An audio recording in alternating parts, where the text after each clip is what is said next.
Hey YouTube, this is my laid-back review on the Pamali Indonesian horror game, the first episode called The White Lady. Pamali kind of came out of nowhere for me. I never heard of it before it released, and when it released, I decided to check it out, and I was pleasantly surprised. One thing I should mention before I get into the review is this game is not finished. This is only the first episode out of 4 that's released. The other 3 parts will be released later on in 2019. So with that being said, let's get into it. The first episode, titled The White Lady, is based on the Kuntilanak, I believe I'm saying that right, which is an Indonesian folklore character. Throughout this episode, you'll play as Jawa, who is returning to his old family's home to prepare it for sale after, from what I've seen, his father's death. Why I sound unsure of that is because this game doesn't really give you a lot of answers. It makes you try to find the answers, and that's most of what the gameplay is.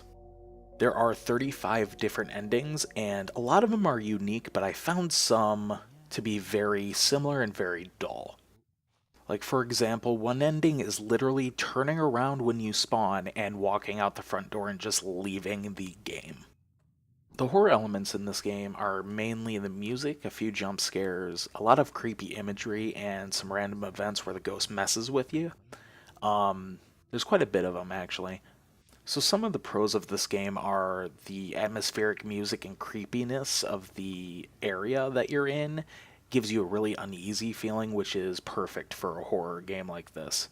There were times when I was playing this game where I would just be walking around and the ambiance would actually give me chills, and there wouldn't really be anything going on other than that. Another pro would be the random events are very varied. Took me many playthroughs before I started seeing similar events. Like, for example, 5 playthroughs in, maybe 6, I ran into a specific noise that kept popping up that I had never heard during the past playthroughs. I won't spoil what the noise was or anything, but I will tell you there is a lot of randomness to this game. Another pro I would give this is that the Kuntilanak, the ghost, is super creepy looking. I absolutely love her design. There are a few cons I have for this game, and the first one, to get it out of the way, is the graphics are a little dated looking. I'd argue they're on par with PlayStation 2 graphics, which, to be completely fair, it's an indie studio. They probably didn't have the assets to make like a super polished game. Also, like I said earlier, there are 35 different endings, but a lot of those are way too cryptic. By the 6th playthrough and the 6th ending I got, I felt like I did all I could to get all the endings. It should also be mentioned that the game doesn't give you really any hints. You have to figure all 35 out by yourself. Also, a lot of the bigger scares in the game are scripted, so after about a run or two, you're going to see them all coming. They're not going to be really that scary anymore to you.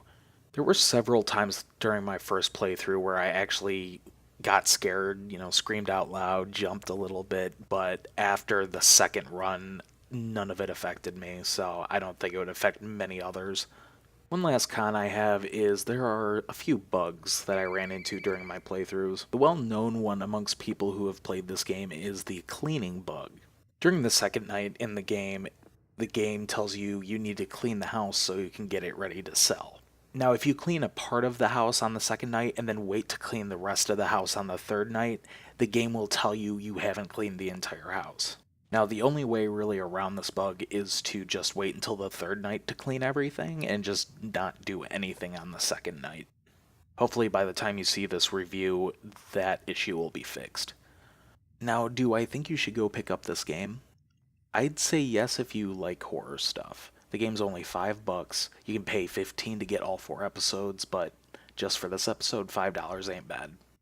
Now, obviously, if you don't like horror, don't worry about getting this game. This game's nothing that will change your mind. It is very simplistic. It is an indie game, so it's a little dated looking, but overall, I think it's pretty good. I love horror games. I love horror movies. This game's great. At the time of recording this review, I've only gotten 22 out of the 35 endings. I plan on getting all of them before I move on to episode 2, which launches in Q1 of 2019.